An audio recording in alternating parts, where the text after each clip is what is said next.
Sorry, Danny, can't do that.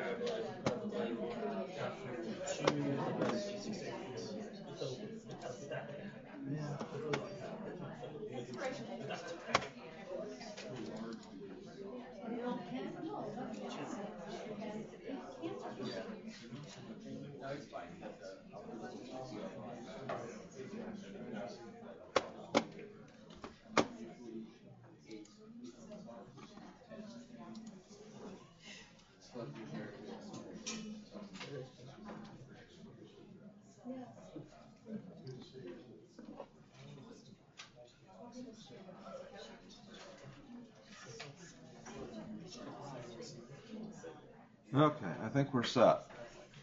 Sorry about the delay here. This computer is very confused itself, I think. So it's appropriate for this morning.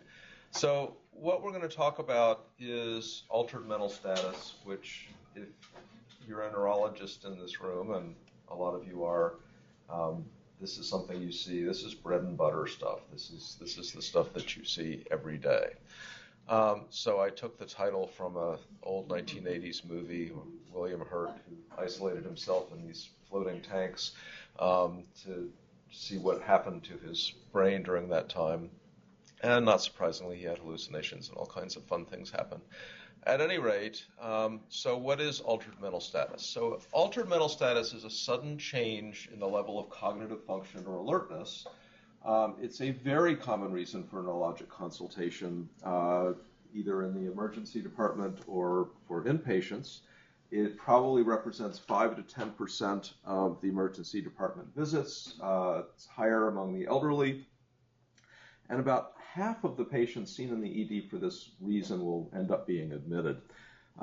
It's not a benign condition. About 10% of the people who present this way are going to die from one thing or another, not necessarily from their altered mental status, but from its underlying cause. And about 10 to 30% of elderly hospitalized patients can develop delirium. So this is a very common setting. And in the ICU, that approaches 80%. It's just enormously common. According to Plum and Posner, consciousness has two main components. So there's a arousal component, which as neurologists we like to localize. So you can localize this. This is the brainstem part of arousal or of consciousness, and that's the ability to respond to stimulation.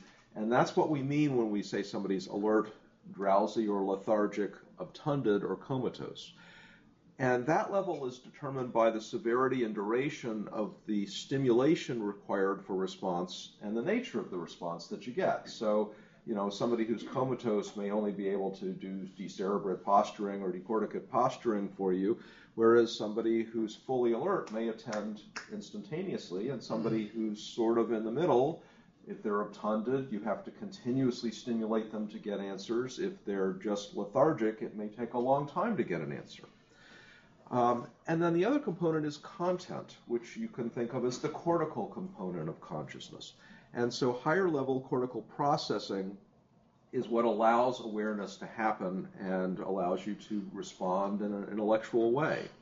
And so that's what contains language and thought and emotion and personality. And when we tell somebody that their loved one is, may stay alive but not have all of those things, that's really what we're saying. And so what's the state when you have arousal but no content? Well, that's the persistent vegetative state. That's when you've got no cortical function, but you go through day and night cycles, and the eyes open in the daytime and they shut at night, but there's nobody home. Okay, so a few more definitions. Delirium is an acute change in mental status that's characterized by a deficit in attention and a fluctuating course with either disorganized thinking or a change in the level of arousal. And this is the standard sort of psychiatric definition, and it's been interesting to me over the years, going through training, is that we're talking about very similar things, but we tend to use different words. The psychiatrists tend to use delirium a lot more, and the neurologists tend to use encephalopathy a lot more. We mean similar but not identical things. And encephalopathy is a diffuse process causing a change in the level of arousal or thought content, but delirium tends to be used a lot more in patients who have fluctuations that go a bit higher in level of alertness. So they're the people who are also pulling their hair out and running up and down the halls confused, as opposed to most of the encephalopathy patients we see who are in a bed unresponsive. So how do we localize? Well, arousal involves brainstem reticular activating systems, hypothalamus, thalamus, and brainstem forebrain projections. And so lesions in the brainstem or in both hemispheres can produce deficits in alertness. So in contrast, content requires cortical structures for written and verbal language, spatial constructs, praxis, and orientation. So focal lesions in that setting, can cause specific functional deficits, and that's one of the things we test for as neurologists. So if you're evaluating somebody with altered mental status, assuming that the patient can respond to you, you want to get a history of the story. When did the symptoms start? What was the baseline level of function? So somebody who suddenly can't do advanced calculus, well, if they never got out of the 6th grade, you don't expect them to do advanced calculus anymore. On the other hand, somebody who was a math professor and suddenly can't balance their checkbook, that's a big deficit. Were they exposed to any toxic or infectious process? Did they have any drug or alcohol use or any changes in their medications, particularly with agents like anticholinergics, opiates, or benzodiazepines? Are there any focal symptoms or signs that could help point the direction for us? Is there any evidence of seizures, any recent infection or symptoms of meningitis, fever, stiff neck, cough, dysuria? Any comorbid conditions, liver or kidney disease, COPD, HIV or psychiatric disease, and any other risk factors that they might have. So when you get a consultation for altered mental status, the usual answer is not another one, or ho-hum, but it really shouldn't be, because altered mental status really is a medical emergency, and you have to make sure that the patient has got airway, breathing, and circulation. This is assuming that this is in the emergency department setting or outside someplace, and the patient's not been stabilized yet.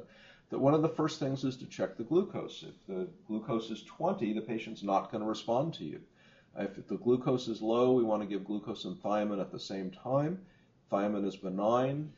If you give glucose in the absence of thiamine in a person who has deficit, you're going to precipitate Wernicke's, which is not a good idea.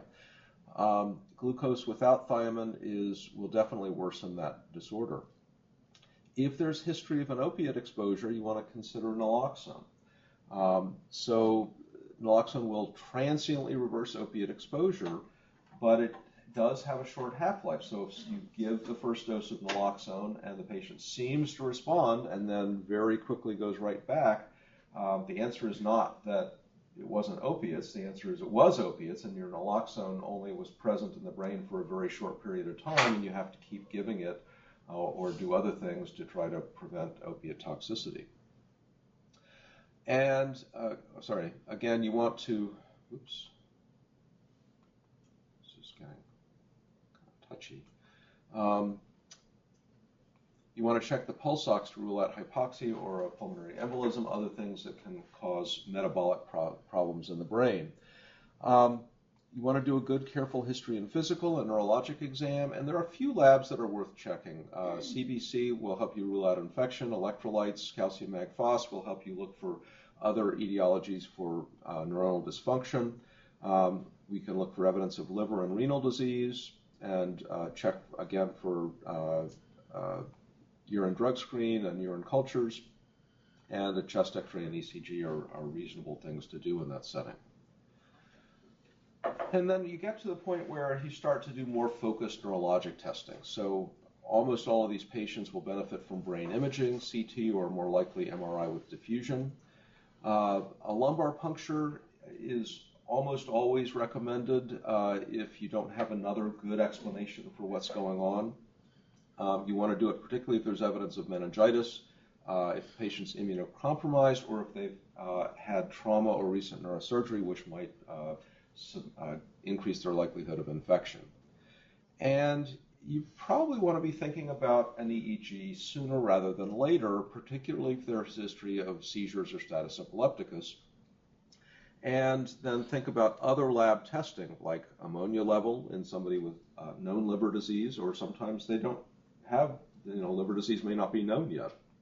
Thyroid function, cortisol levels, arterial blood gas and B12, SED rate and ANA for autoimmune disorders, thyroglobulin and thyroperoxidase to look for Hashimoto's. Blood cultures and an extended tox screen can be appropriate, and then start to think about weird things if you haven't seen anything yet. Porphyrins, paraneoplastic antibodies. So in the course of your physical exam, you're looking for things that are going to help you sort this out. So is there evidence of head injury or trauma? Is there a battle sign? You want to listen to the lungs for evidence of COPD or a murmur. Listen to the heart for a murmur of endocarditis. And look for skin signs of disease. For instance, are they jaundiced? Are there drug injection marks? Are there vasculitic changes? Look for evidence of meningitis, stiff neck, and Kernighan-Radzinski signs. And then, if they're alert enough, look for Asterixis. So what is Asterixis? So what happens is you ask them to stop traffic. You ask them to hold up and extend their hands. And that requires sustained effort on the part of your cortex to keep this is not a natural posture, and so to keep the wrists extended, you have to continually put output there. And so if there's problems that prevent continued activation of those muscles, you're going to see transient release, and then it's going to come back. And so this is sometimes known as negative myoclonus, because basically it's this transient interruption of cortical output because of whatever the underlying process is. And so you see that very commonly in liver and renal disease, but you can certainly see it in other settings. So the neurologic exam, the nature of the exam is going to depend on the level of alertness and their ability to cooperate with testing. So if they're fully awake and alert and able to answer, are they able to answer questions and follow commands? One thing to watch for is you may mistake problems with thought content. You may think that they're not able to think, and maybe they just can't understand you. So aphasia can be mistaken for confusion. So you may see Wernicke's patients who can babble and not follow commands due to poor comprehension, and that may just look like confusion. But if you persistently ask them to do certain commands and they simply can't do it, that may be that they have a Wernicke's. In contrast, a Broca's aphasia patients may follow commands, but then not answer questions and thus appear confused because they have no ability to have verbal output. Patients with psychosis typically are oriented and have normal attention, but they'll have weird things with their thinking. They'll have delusions, hallucinations, or disorganized thinking. Patients who are somnolent or lethargic or in coma That suggests that there's an underlying deficit in the reticular activating system in the brainstem or thalamus, or that they have bihemispheric disease. And so if you have focal deficits, that's going to suggest more localized lesions, such as a stroke, a tumor, an abscess, or hydrocephalus. If you have right hemisphere lesions, you can get left hemi-neglect, which can appear like confusion or inattention. Often what we do is hold up the hand in front of the face and say, "What is this?" And you try to get them to answer. But they may either neglect or misidentify it as your hand and not theirs. If the patient is obtunded or in coma, the exam tends to focus on the cranial nerves and on responses to pain, both centrally and at the extremities and the reflexes. There we go. So other exam clues include ocular motility problems. So if there's upgaze palsy, that suggests dorsal midbrain lesion or an increase in ICP, which can mimic that. If you have impaired adduction and a pupillary dilatation on one side, we start to get really worried, because that in an obtunded patient suggests that they may have a third nerve palsy due to an aneurysm, would be the most common explanation. Somebody's awake and alert. This is a very common consult, that you get somebody with a blown pupil. They have a fixed, dilated, unresponsive pupil, but they're sitting there reading the newspaper. And you know instantly that A, they're not having headache, and that they're fully alert, that this is not the situation that the nurse was all worried about, because obviously it's not impairing function other than their pupillary response. And so the most common explanation for that is they have an inhaler with atropine, and it got in one eye, and that's why they've got a dilated pupil on that eye. Or there's some other explanation that basically they had an Adie's pupil and they've always had it. It's just that the nurse happened to look at the patient's eyes that time for the first time and noticed that one pupil was not the same as the other. Weakness. So delirium with quadriparesis can occur with disorders like central pontine myelinolysis, PML or ADEM. Delirium with paraparesis can be a sign of things like cryptococcal meningitis, B12 deficiency, or again, ADEM.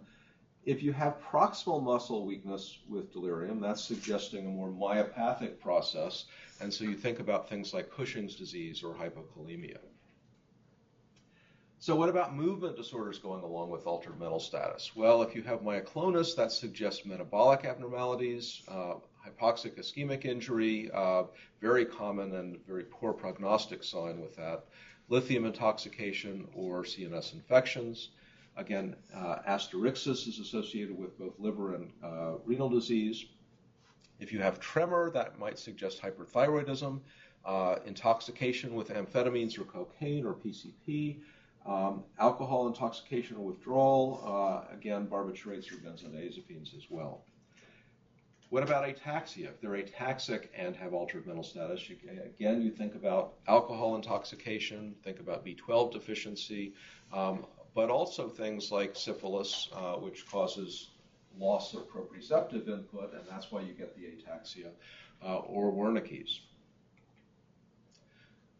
So what about focal seizures associated with dyscognitive features? And so this is what we now call, what everybody else in this room calls, complex partial seizures. And so these can cause memory problems and confusion. So somebody with this story of increasing memory deficits over time, who also has a history of seizures, often our question is this due to medication toxicity? We've given them too much anticonvulsant, they can't think anymore, and we worry about that more in the setting of drugs like topiramate.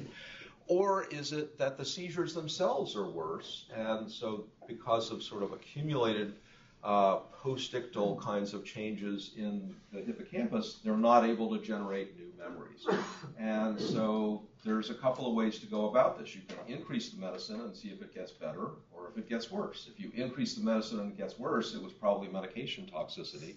If you increase the medication and it gets better, then it might have been the seizures. So you can do that sort of trial to sort that out.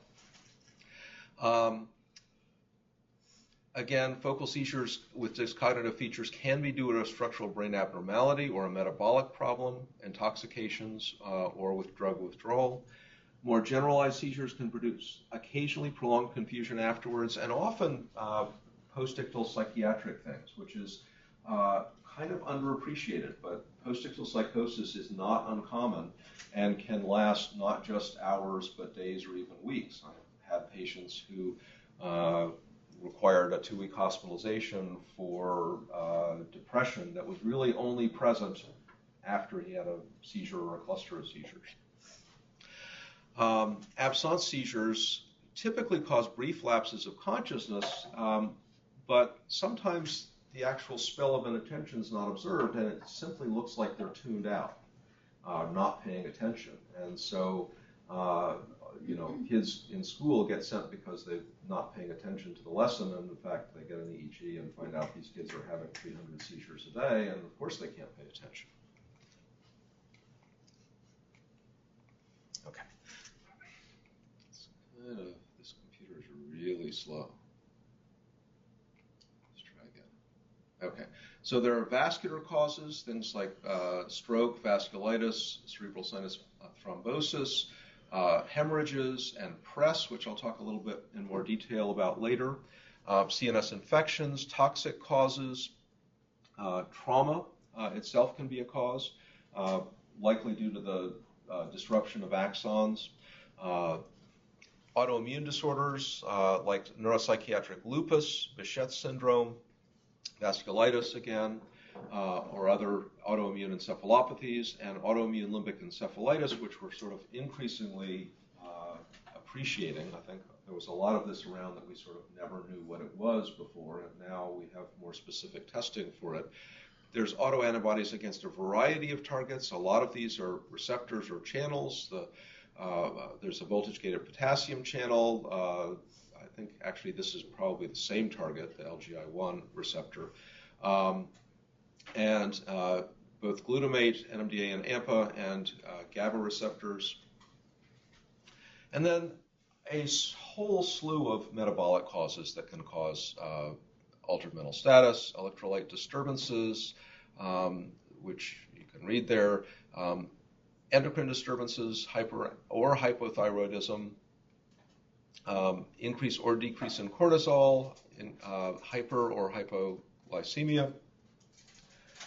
So once you get outside of normal regulatory ranges, the brain just does not work very well, and you end up seeing these kinds of problems. Hepatic and uremic encephalopathies, pancreatitis, hypoxia and hypercarbia, vitamin deficiencies, thiamine and B12 in particular, hypo or hyperthermia, Markifava-Binyami disease, which is found in what population? So who are Markifava and Binyami? They were Italians. So how many patients did they describe this in? So this whole disorder was a 1903 report of a single Chianti alcoholic who had degeneration in the corpus callosum. Okay, and then porphyria. Okay, clinical features, personality changes, sleep apnea. Okay, hepatic encephalopathy. I'm going to dive into this just a little bit deeper as a sort of sample disorder that we see a lot of. Okay, so it can cause personality changes, sleep abnormalities, impaired motor coordination, cognitive dysfunction, and then progresses to stupor and coma. So for making the diagnosis, we do a thorough neurologic assessment. EEG will potentially show us triphasic waves. That's a nice confirmation that it is what we think it is. There's also formal neuropsychometric testing and the critical Flickr frequency test. Who knows what that is? Okay, so if you're seeing a movie, you don't see individual frames. You see moving pictures. The brain has a certain threshold above which, if the frequency is faster than that, you see continuous light or continuous pictures. Below that frequency, you see individual frames going by. And that rate varies depending on how well your brain is working. And so what you can do is have this flashing light, and you either ramp up or ramp down the frequency of that stimulation, and you have the patient say, now I see only one light, or now it's starting to look like separate lights. And so that flicker frequency can sort of provide insight into how well your brain is working. It has to be done under standardized conditions. There's a variety of things that have to be done to make it work. But it's sometimes used as a test, particularly if you have a question about whether somebody has sort of minimal hepatic encephalopathy or other conditions that are slowing their thinking. And so the nice thing about it is it's reproducible. So if you have a suspicion about how somebody's thinking or behaving, you can redo this test and determine whether their flicker frequency is going up or down. So the higher the rate that's necessary to fuse them, the slower your brain is functioning, basically. So there's been a variety of different stages. The sort of standard is 1 through 4, where stage 1, you see mild confusion, inattention, irritability, sort of an inverted sleep pattern where they're sleeping in the daytime and staying awake all night, and some memory problems. Neurologic signs, they have incoordination, some tremor, usually fairly mild at that point, and maybe some impairment in handwriting. In stage 2, that progresses to more lethargy, personality changes, and disorientation, which may fluctuate. And then neurologic signs associated with that are Asterixis, ataxia, and dysarthria. By stage 3, you're really having trouble waking them up. They're somnolent to obtunded, they're grossly disoriented, they're markedly confused, may have slurred speech, and at that point they may have hyperreflexia, muscular rigidity, and an extensor plantar reflex. And finally in stage 4, you really can't wake them up, they're in coma, and you'll see potentially even decerebrate posturing. So what's the pathology associated with it? Well, if you look at autopsies of patients who have died with liver cirrhosis and chronic hepatic encephalopathy, what you see is altered neuroglia with Alzheimer type 2 cells, astrocytosis, and activation of microglia. You may see in particular thalamic and cerebellar neuronal pathologies, and what's very common is these lesions in the globus pallidus and substantia nigra as well, which is below this level. And this increased signal on T1 is due to manganese accumulation. Well, one of the things the liver does is help excrete manganese, and one of the places it accumulates in the brain is in the globus pallidus. And what that can lead to is these sort of Parkinsonian features in patients with hepatic encephalopathy. They start to get stiff, they're bradykinetic, and for all the world look like Parkinson's disease. And really it's because their liver is not working to excrete manganese. And so both ammonia and manganese are neurotoxic, and these are basically the hallmark of the pathophysiology of hepatic encephalopathy. And so how does this all happen? Well, the liver has a full urea cycle, and what it does basically is convert ammonia, which is toxic, into urea, which is able to be excreted both in the gut and in the kidneys. It combines two ammonias and one bicarbonate molecule into this water-soluble complex that you can get out. In the brain, ammonia is handled a little bit differently. What it's used for is converting glutamate to glutamine by the enzyme glutamate synthase in astrocytes. And the glutamine is then exported to neurons. The neurons will deaminate it again to glutamate, which is used as an excitatory amino acid transmitter.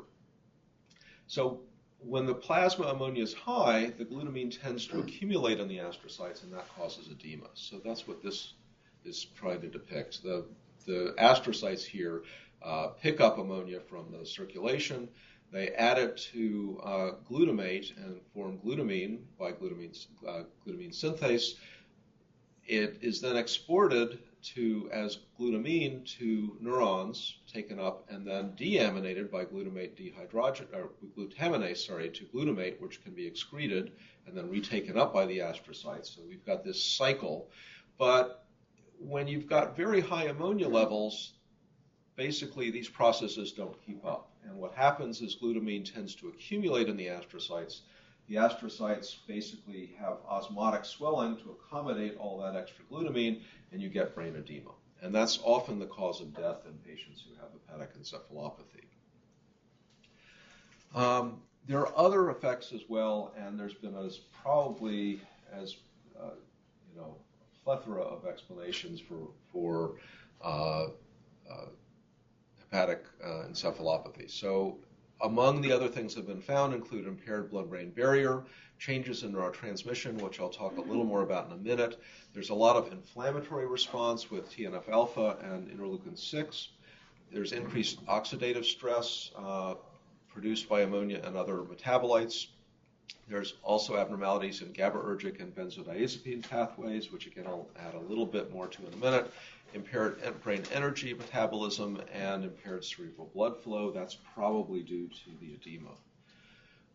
So there's this false neurotransmitter hypothesis, and this came about 30 years ago or so.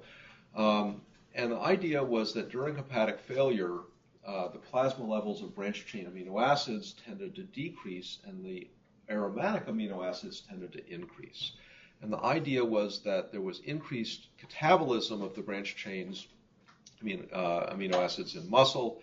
There was decreased aromatic amino acid breakdown in the failing liver, and so then what it did was flip this ratio. Usually there's many more branched chain amino acids than aromatic amino acids, and then this sort of flips, and the increased permeability of the blood-brain barrier allows all of these phenylalanines and tyrosine and to get into the brain.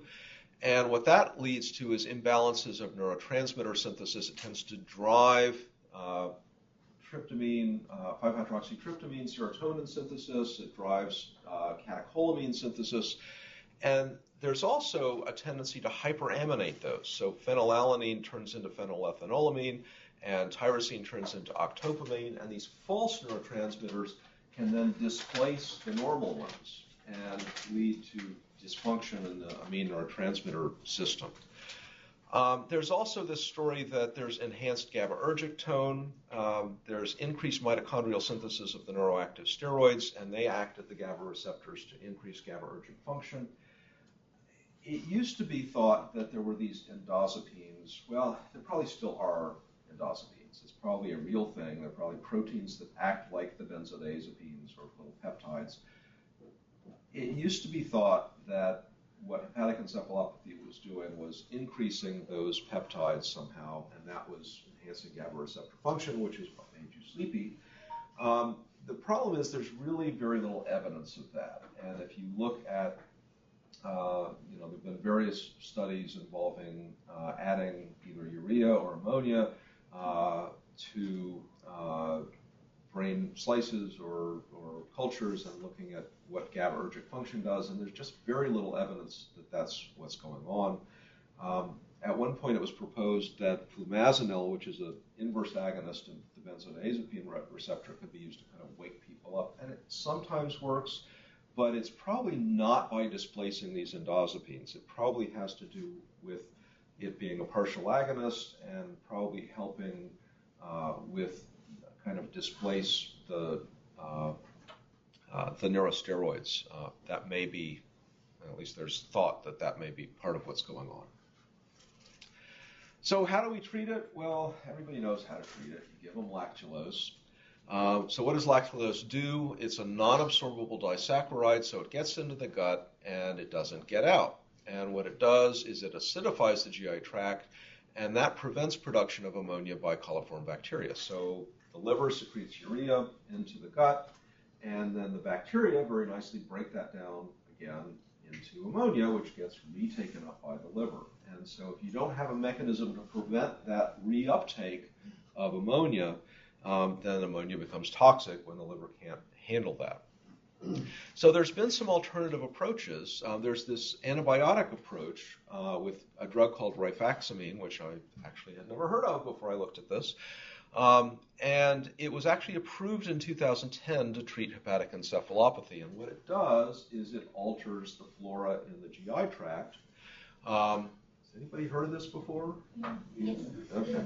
So basically, it sort of prevents the bacteria from breaking down urea into ammonia byproducts. And in studies, it's been found to be equal to or superior to lactulose. The dosing is 400 milligrams 3 times a day or 550 twice a day. And I think they use this more in sort of the outpatient setting in patients who have sort of chronic hepatic encephalopathy.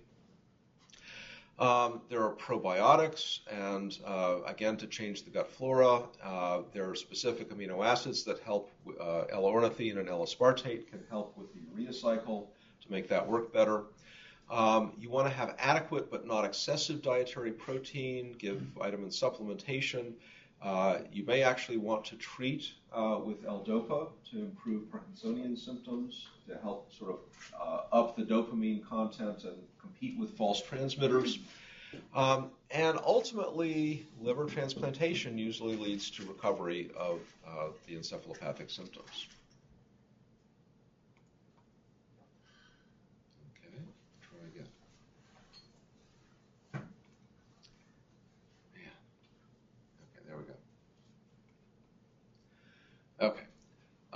Other causes, neoplastic causes, both the tumors themselves or carcinomatous meningitis, or paraneoplastic causes of limbic encephalitis can cause altered mental status. You can see antibodies against the MA2 antigen, HU.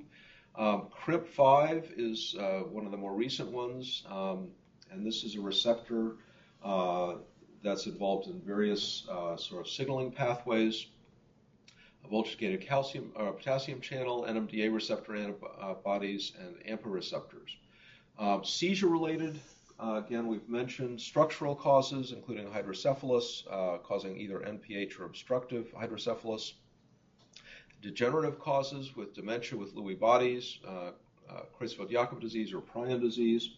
And so one of the things to think about is that often you talk to the family, the patient's kind of not very with it, and they say he or she was fine at home. And fine at home meant that they could carry on a conversation that had almost no content. And, because is the daughter going to ask mom if she knows what day it is? Probably not. And so these questions never come up in conversation. And the level of disorientation and cognitive dysfunction is never appreciated until they get into the hospital setting, and suddenly the patient is discovered to be demented when in fact this has been likely going on for years.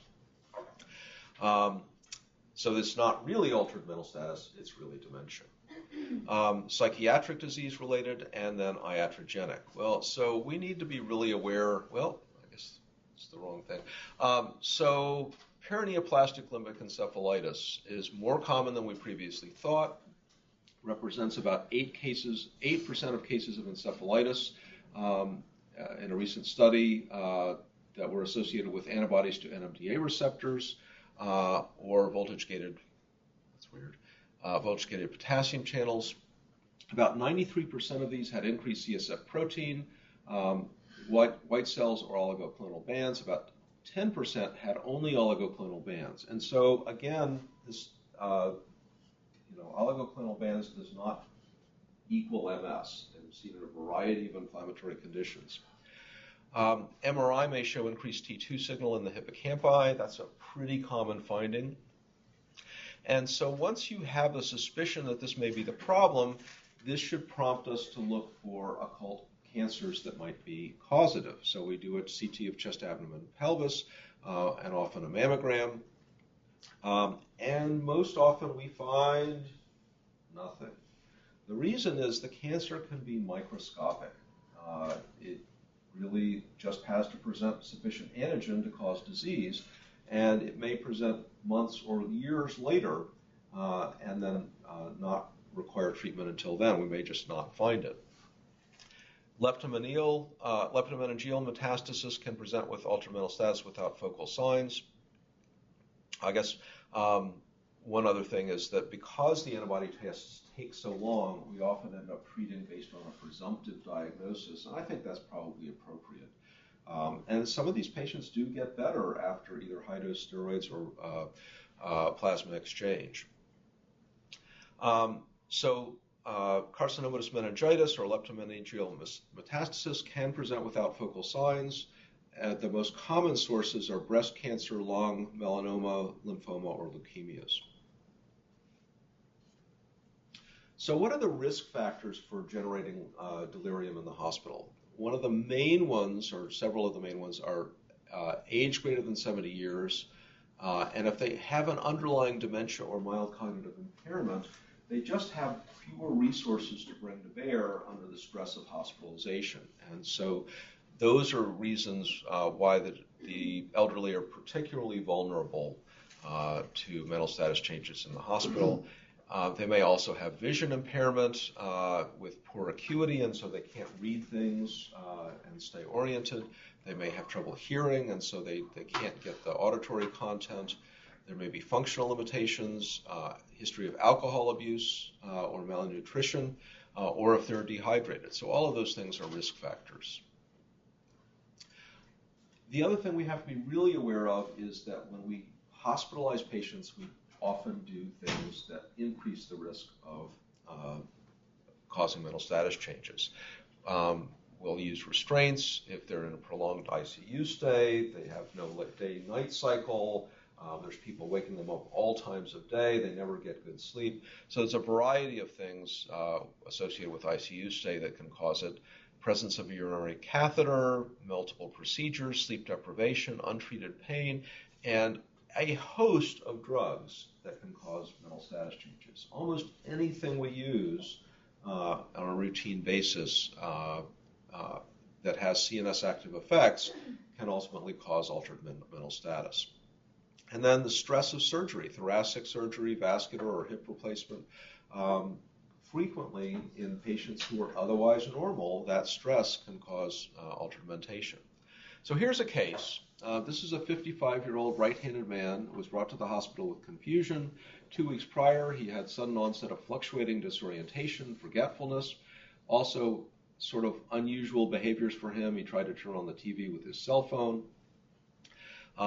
He underwent a right anterior temporal lobectomy about 3 years prior for medically refractory epilepsy.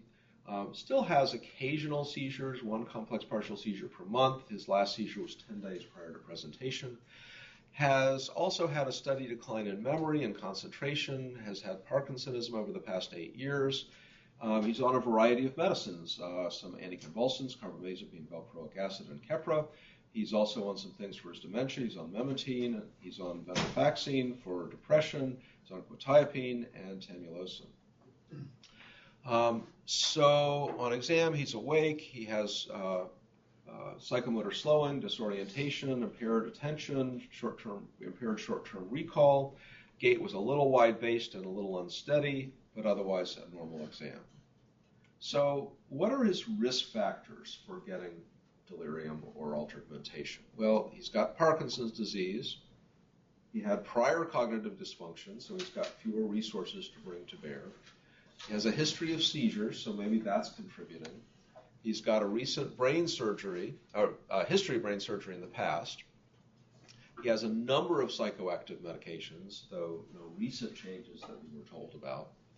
So they did a workup, and his lumbar puncture was basically normal. HSV PCR was negative.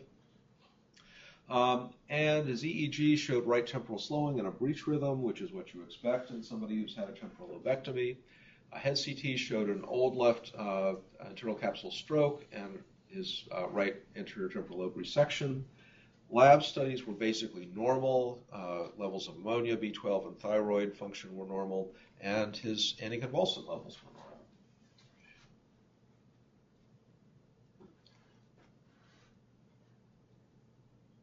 Well,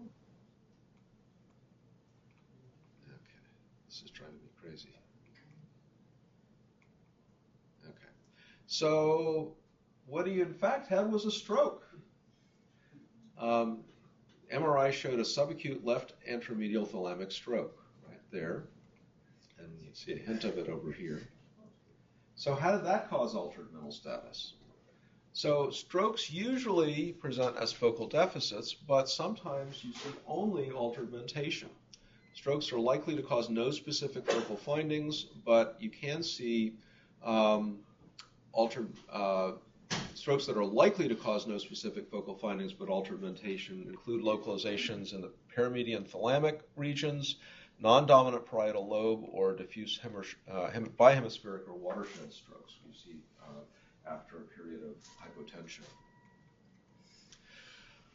Another common cause is press, which we are seeing more and more of these days. It's a common presentation in patients at risk for severe hypertension. You can see it also in the setting of preeclampsia, renal failure, other disorders. Symptoms include encephalopathy and seizures. Often they'll present with a visual disturbance. Not often that you see specific focal findings, but you can, depending on the brain region that's involved. Typical MRI findings are symmetric, patchy, or confluent T2 hyperintensities, most often occipital to parietal, but they can be elsewhere as well.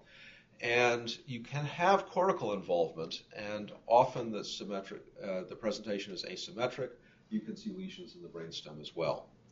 EEG often shows triphasic waves or generalized delta slowing, and once you get the hypertension and the underlying metabolic issues under control, it does tend to recover. It can take a prolonged period of time, and so often the question is, we fixed all those problems. Why isn't the patient waking up?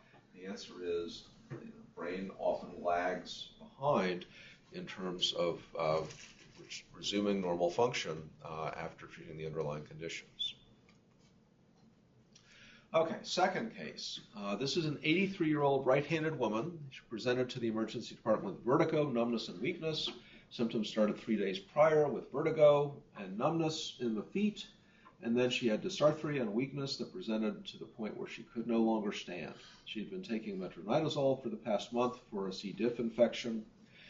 And in the ED, she was awake. She was a little slow to respond. She was diffusely weak. She had a CT scan there that showed diffuse atrophy and some remote basal ganglia lacunar infarcts. Clearly looked like they were old. And she had lab studies that showed some renal dysfunction. The BUN was 50, creatinine was 1.5, and she had a UTI. So she was admitted to the hospital. She was started on cefazolin for her UTI. Over the next 24 hours, she became progressively less responsive. And at that point, neurologic consultation was asked for, and she sluggishly opened her eyes to painful stimulation, no other motor response to central or peripheral pain, did not follow any commands. Brainstem reflexes were normal. Tone and brainstem reflexes were intact. Tone and reflexes were normal. And with the exception of, she had absent ankle jerks, but she is 83, and plantar reflexes were downgoing. So what are her risk factors for altered mental status? She had mild renal insufficiency and UTI, and she was old. I'll just extend this just in case. We need to go over, but we'll see.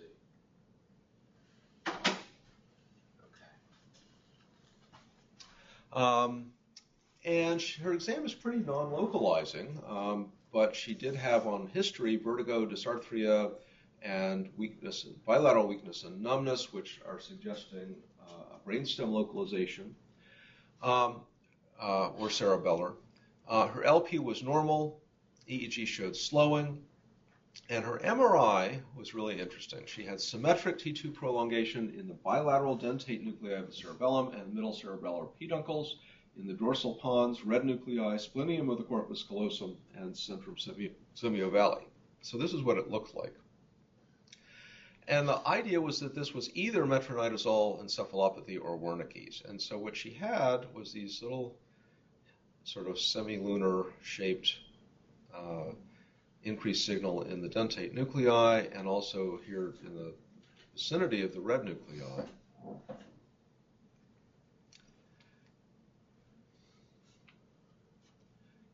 Oops. And so the thought was that this was probably metronidazole toxicity, which is sort of underappreciated, but can occur with that. And what happened was she responded to discontinuation of metronidazole and thiamine supplementation.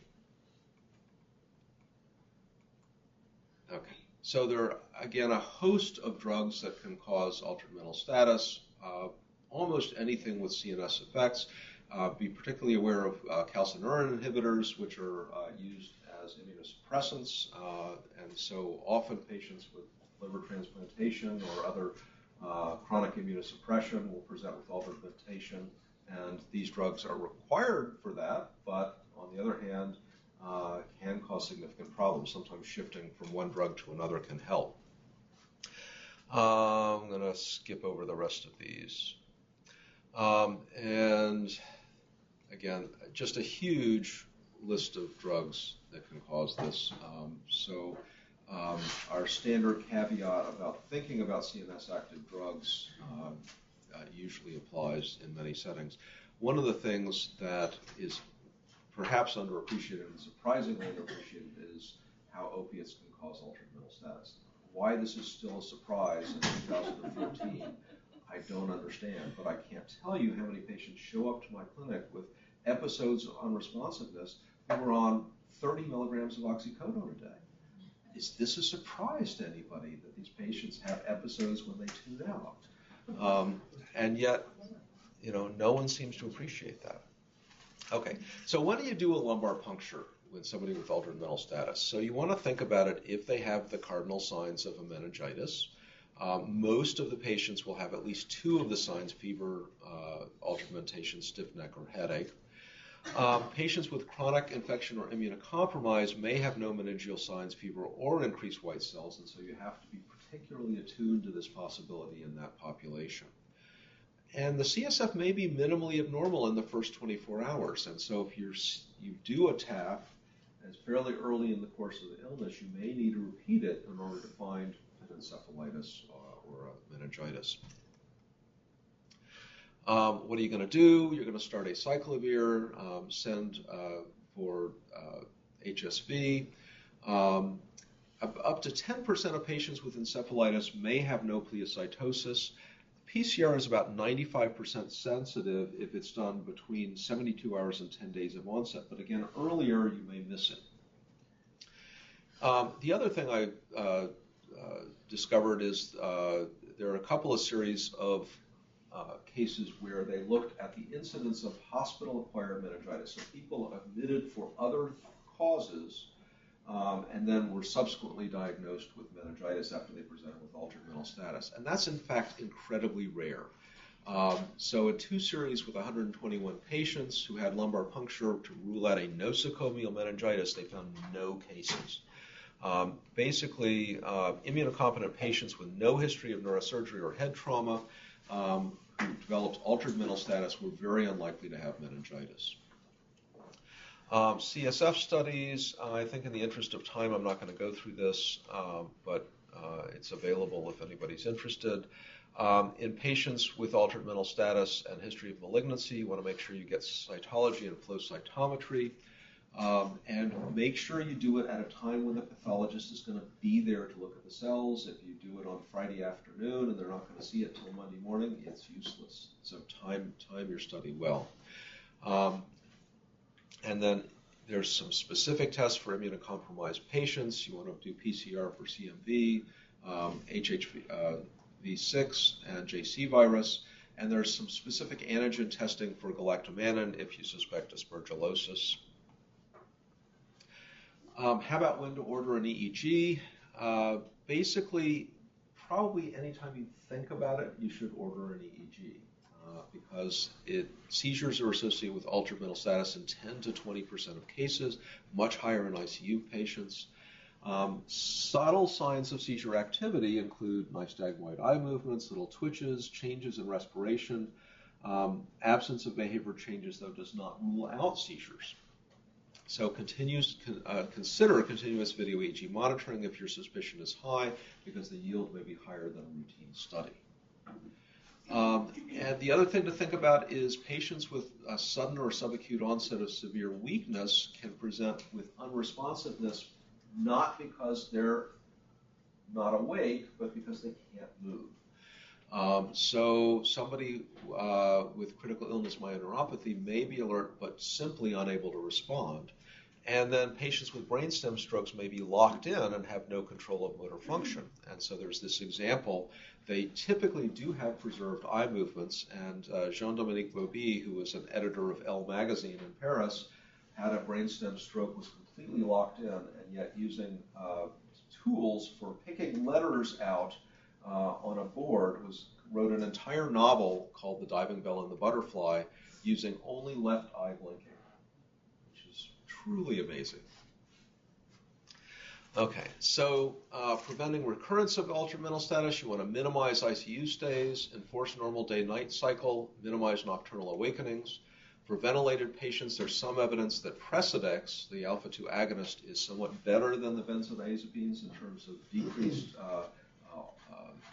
length of delirium, and it actually reduced ventilator time and hospital stay time compared with midazolam and propofol. You want to minimize CNS depressant medications, particularly avoiding use of benzodiazepines in the elderly. Use pain meds as needed, not with scheduled dosing. Have them ask for it. It's far better than just tanking them up in advance, which is easier on nurses but not as good for the patients. And typically low-dose quetiapine or haloperidol is useful for patients who get confused at night when the stimuli are decreased, and that's when the psychotic activity can happen. You want to orient the patient frequently, get the family involved, make sure if they wear glasses or a hearing aid that they have them, pull out Foley catheters as soon as you can. Having a sitter is far preferable than restraining the patient quietly in the room to go bonkers. Far better to have a sitter there that they can talk to. And it's important to have follow-up with neurology, and that minimizes the risk of recurrence. And you want to evaluate for cognitive impairment or dementia if you suspect that that's also going on. And that's all I have.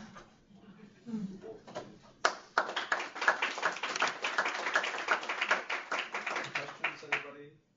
Yes? Two of the risk factors noticed for autoimmune, perhaps post-transplant, where there are heavy medications, and those were the medications on your list. When you cannot take the patient off the medication you think is causing a problem, what are your... Well, so that's often a tough situation. Usually what we do is we look for alternatives.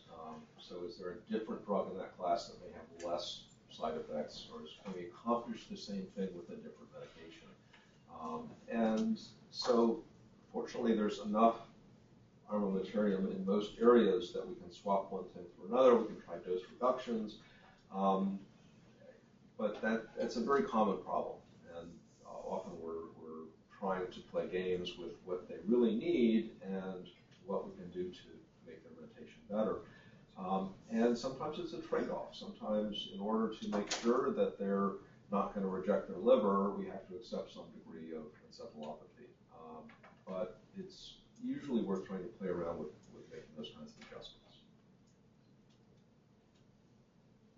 Other questions? I think you covered a lot of stuff, but I think also what I want the medical students and the residents to get out is that it's sometimes a combination of drugs and or the withdrawal of drugs. For example, take people who have cinemic can cause malignant syndrome. So you kind of have to think outside the box. And you see a lot of anticholinergic combinations or serotonergic combinations that by themselves might not do much, but it's a combination. And we'll see patients who come in with this sort of toxic soup. Over-the-counter medicines you have to look at too. Many times those are overlooked and they're not in the med list. Yeah, that's true. Those a lot of people self-medicate. And I think the longer you're in medicine, you realize that doctors love to add medications, but nobody wants to take patients off medications. So they come in with 25, 30 medications, and some of them I don't even know, because the newest stuff that's in the field gets prescribed to the patient. You have to go through it. Well, what the heck is this? So it's the newest benzodiazepine. Well, or they'll end up with, 3 different proton pump inhibitors because nobody bothered to stop the first 2 when they weren't working. Are supplements a part of that mix as well? I'm sorry? Are supplements a part of Occasionally, people will use dietary supplements. Most of them will not get you into too much trouble. There are a few that have been associated with problems. So no significance now, but for years in hepatic encephalopathy, we gave IV branched chain amino acids. Really? I think there were 3 of them that we gave. I can't remember the name. I think that vaguely remember hearing about things like that. But Another thing, but I don't want to start a conversation. We had trouble interpreting ammonia levels. That was not a straightforward decision. I remember issues with how it had to be drawn, and I can remember as an intern and resident that you had to put it on ice, and that it had to be transported with certain criteria and a certain length of time. And the interesting thing is that once it was no longer the residents and med students transporting the samples, that issue sort of disappeared from my consciousness. So I'm assuming that there's some standardized way that they do it now, and that the numbers are more meaningful, but maybe we're just ignoring it. Actually, Lou Fink, when it was chief of pathology at the VA, outlawed the use of ammonia. Really? Because he felt very strongly that there was not enough correlation, and he just wouldn't do them. Yeah, I think the problem early on was simply the samples. There was no standardization of how they were drawn and when, and how quickly they got to the lab and when they were processed. And of course, it sits on the shelf all day until you run your ammonia screens for everybody in the hospital. It may be meaningless. All right, thanks very much. Did y'all see the event? No, thank you. And I'll show you how to do it again. You have to post this outside, so really Oh, that's a good idea. outside and walk into it later. Dr. Lucy, do you know if that changes each time? I guess we should ask Brian whether that number is the same each time or It changes. changes each time. Okay.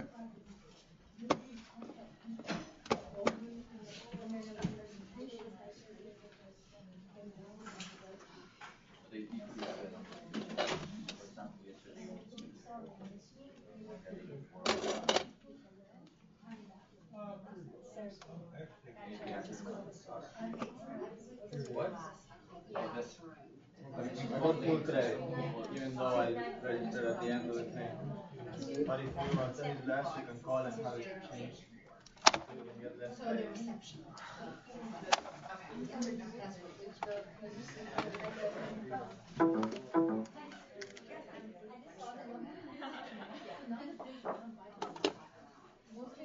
Yeah, I started on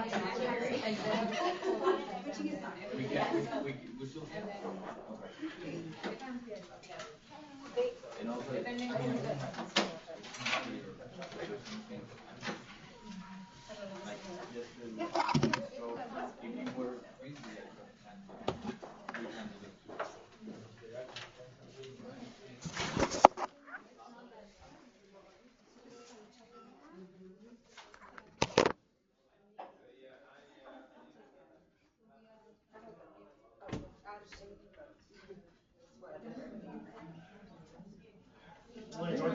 How you been? Been good. It's been a while since I've talked to you. Yes, yeah. I've been busy bringing grants. Oh, good. Something to hit. So. Anything hitting yet, or? Not yet. I have a few that were scored, so those are going in for resubmission. We should do something together. Certainly. I'd love to put in something for epilepsy patients. Yes.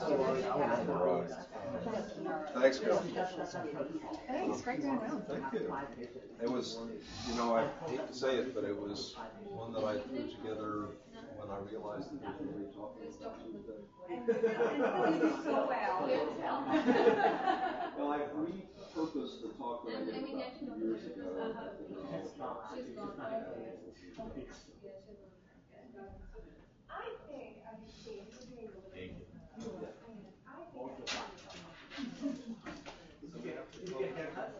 No, it's nice though. So do you do all this and do what? All this, and then So go Sabine, from you're doing less of 2 short courses among the PGY course. Carlos is doing 2 less short courses because the whole rationale is there is a workload, okay? So but just if someone tells you from the But other you know residents, what I'm asking you to do is just make the newspaper. That's usually these work. see, So that I you don't. guys don't have to, at the end, it will be right. I know. That's why I'm the next one we have to. Thank you.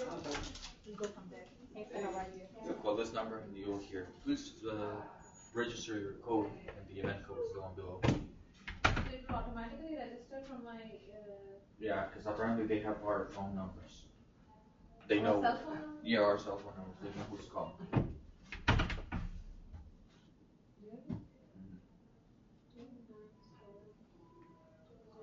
So what is this new system? No, I mean, they try to save paper, pretty much. They want to save time. They should have. I used to work in a It's hospital good. when they scanned your. Yeah, the badge. Yeah. So scan the badge with the cell phone? No, there's someone, an assistant or someone